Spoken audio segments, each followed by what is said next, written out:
It was 7:03 a.m. when the doorbell rang. Sharp, persistent. I was halfway through my first coffee.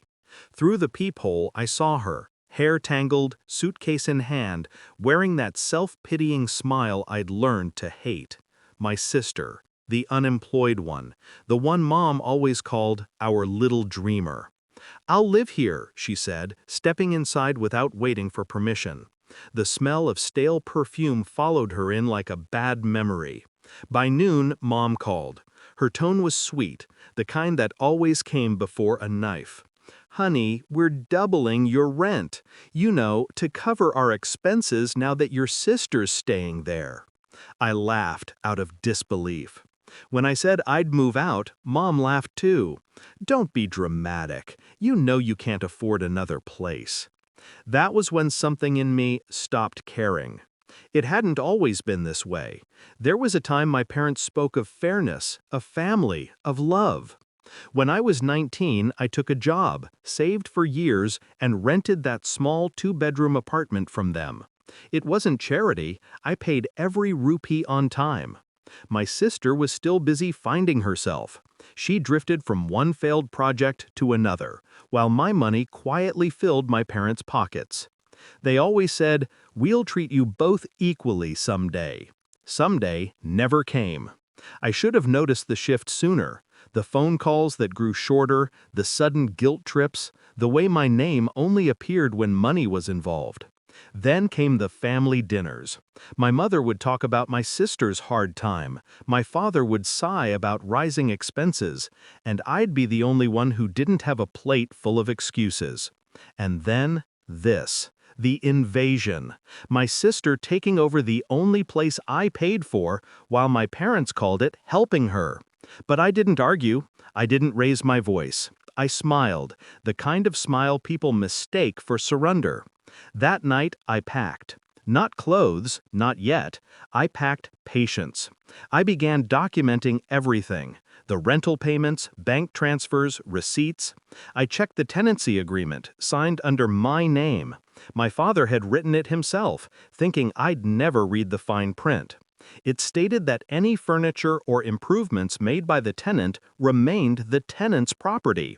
Every single thing in that apartment, the couch, the dining table, the TV, I had bought. Every rupee traceable to my account. They thought I'd walk away empty-handed. When my sister left the next morning for a walk, I called a moving truck. 2 men, efficient, silent. We cleared the apartment in 40 minutes flat. Every drawer, every shelf, every bulb, unscrewed and packed. I left only the bare walls and the broken blinds my father refused to fix last year. I didn't leave a note. Silence would do more damage. By the time they found out, I was already gone. Mom's voice on the phone trembled between rage and disbelief. "Where's everything?" I kept my tone calm. "In storage. My property. You can review the lease agreement, Section 4. Dad called next.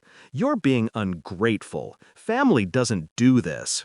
"No," I said. "Family doesn't extort rent from their own child and laugh about it." Then I hung up. 2 weeks later, they received the eviction notice. I had filed a complaint under the Residential Tenancy Act, citing illegal subletting and breach of agreement. The landlord, technically my father, was ordered to pay damages for unlawful rent increase and emotional distress. They didn't see it coming. They never do. My sister texted me that night, "You ruined everything." I typed back, "You started it at 7 a.m." Then deleted it.